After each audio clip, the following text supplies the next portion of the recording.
We're back with another episode of Scrapyard Science, and today we're going to replace the engine oil with laundry detergent and see how long it'll run.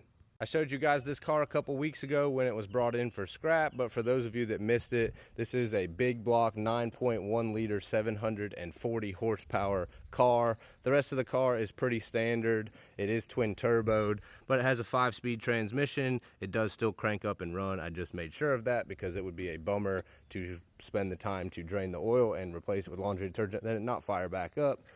But like I said, it's a twin turbo. Right there is proof. The rest of the car is in pretty standard shape for a junk vehicle. And just so you guys know I'm not full of it, we've got both turbos, one right here and the other one right here.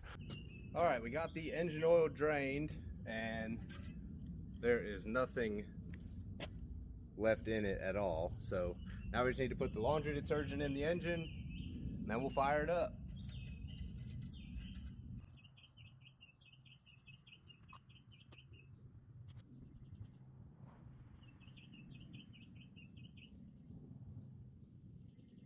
All right, I'm getting ready to fire it up, but keep in mind all the rest of these Scrapyard Science tests that we have done at wide open. So I'll fire this thing up and then just hold the throttle to the floor. I'll probably wedge something in there so I'm not sitting in the car, and then we'll see how long it'll run for.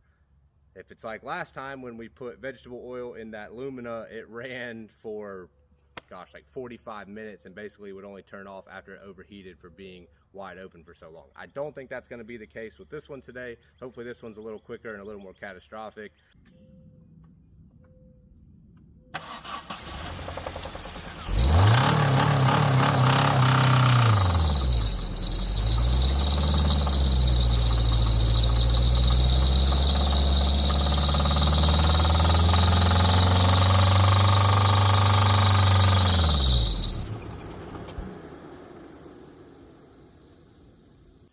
Well, that was kind of a bummer. It really only ran for about 18 seconds. I went back and watched on the camera from when it started to when it turned off. I thought that it was going to turn off almost immediately. You guys could hear it revved up and then it bogged down like it was going to turn off. But then it revved back up and I thought, oh good, we're going to have something catastrophic, but we didn't. So I guess I'm going to try to fire it back up and see if it will, and hopefully it will do something more exciting than that.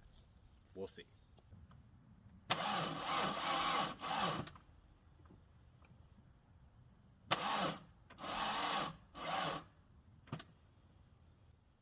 Well, unfortunately, the starter will barely turn it over, so I'm assuming we probably spun a bearing or something and the engine is locked down pretty tight. It's not completely solid because it will spin over at least a little bit, but I think we can all agree that laundry detergent is not going to be a good replacement for engine oil. So if you're in a pinch, don't use laundry detergent.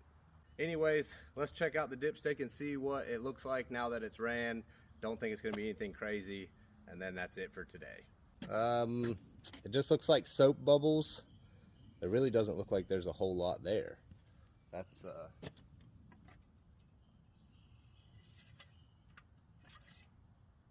okay, that looks a little better, but it mostly just looks like soap suds. So definitely probably not a very good lubricant. It is very, very thin on there. There's like, it's just those little bit of bubbles. There's not hardly any liquid. Well, I guess that makes sense as to why it didn't run very long. The soap probably turned to suds almost immediately, so there was no liquid to even attempt to lubricate anything. So I would say it was quick and easy, but it wasn't very painful for the engine, at least not exciting for us to watch. One of these days we will get something that is a little more catastrophic, at least probably throw a rod or something like that, but it's not going to be this one. But I guess that's it for today. So